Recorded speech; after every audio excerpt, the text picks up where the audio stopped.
there. Let's talk about this book called Lolita by Vladimir Nabokov. This is a classic book. Um, it looks really nice. It has its own ribbon, so you don't need any bookmark. It does have a very good feel in it. Now, enough of the aesthetics, and let's talk about this book because this is very peculiar. Um, Lolita is a book about an, a pedophile and um, his victim, whose name is Lolita. Now, this book has two parts. Let's see if I can find where part one ends and part two starts. Well, I don't think I can. But this book has two parts. The first part focuses on. This is not the villain, by the way. The villain's name is Humbert or Humbert. Yeah, first name Humbert, second last name Humbert. Yeah, or Humbert, however you want to pronounce it. And then Lolita is the victim. So the first part of the book talks about Humbert's very sensual fantasies, obsessions, and sexual desires to a young girl named Lolita. How young? This girl is somewhere between 12, nearing 13 when this whole fantasy of Humbert started. And in a nutshell, it's a very disturbing book to read at the beginning. But later on, it reveals to you certain realizations that you might not have thought of that deeply, in the topic of pedophilia. One of the Well, first off, I learned about this book from Mark Manson, the author of um, uh, what do you call this? The Subtle Art of Not Giving a Fuck. Yeah, that's how I learned about this book. So, going back, a lot of the critics of this book um, criticized it for the subject matter. It's a taboo, of course. It's disturbing, and you should be disturbed if you're reading this. If you're not disturbed when reading this, then I don't want to say anything, but you might want to see your therapist. Um, so it's normal to be disturbed, but it's beyond that. The normal reaction of critics is that why do I have to read about a pedophile? Well, think about it this way. I think as a parent, it pays to know, or it's good to know, how these things happen. In this book, you'll see how a pedophile views their prey, the young girls or boys that they'd like to abuse, how patient and crafty they can be. We're talking about waiting for years and years and years, and how even the most subtle, like physical interactions, like a brush of a finger, a thigh, or a knee, how they romanticize that one. It's insane. Um, but that is actually what gives you insight. So as a parent, it makes you become more careful. I think it should make you become more careful with your children, like especially with others interacting with your child, right? And even in broken families, like you found a new husband or a new wife, that now they become a stepmom or stepdad to your children. That's not necessarily a guarantee that they would be good parents to your children. That's actually the case of Humbert here.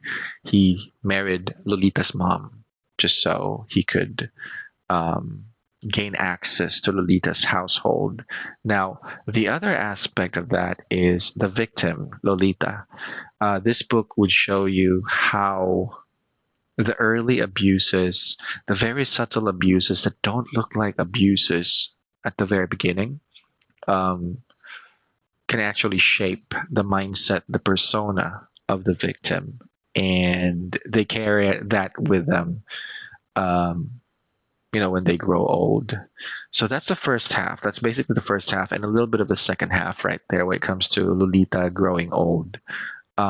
Now, the second half of this book, the second part of this book, is all about Humbert explaining everything he did for Lolita and to get to where Lolita is, especially when their circumstances changed, to the jury.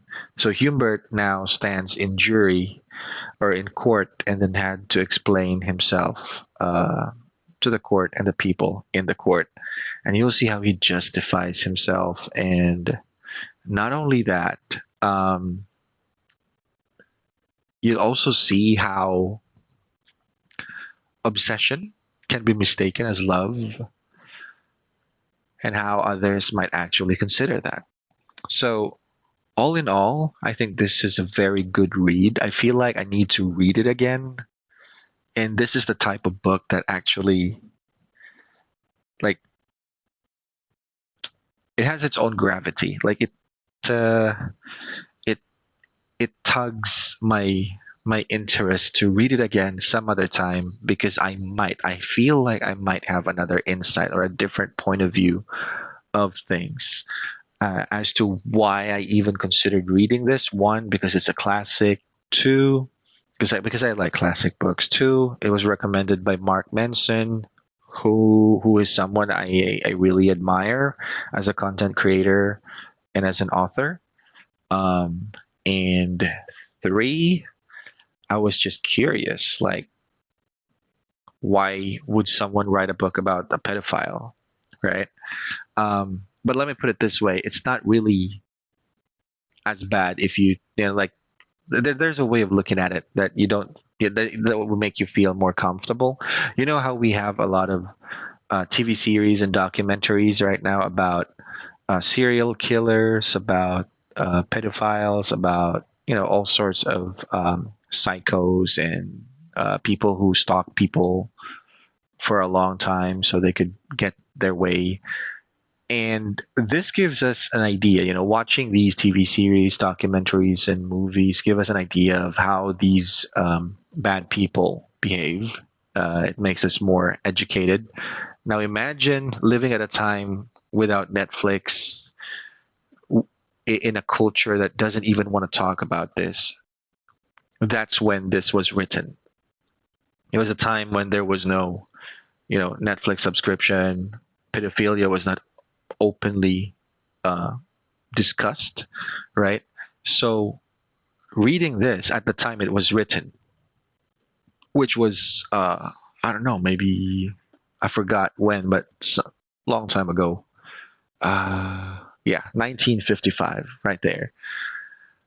This book surely have educated everyone who read it at that time, everyone who had the courage to tackle this taboo of an issue at that time.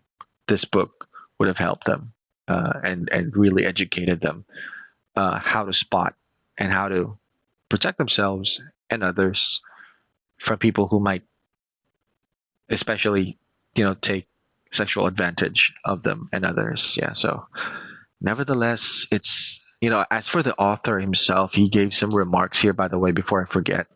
On the last part, the author mentioned that because this is so masterfully written, the topic aside, oh God, the author is just too good.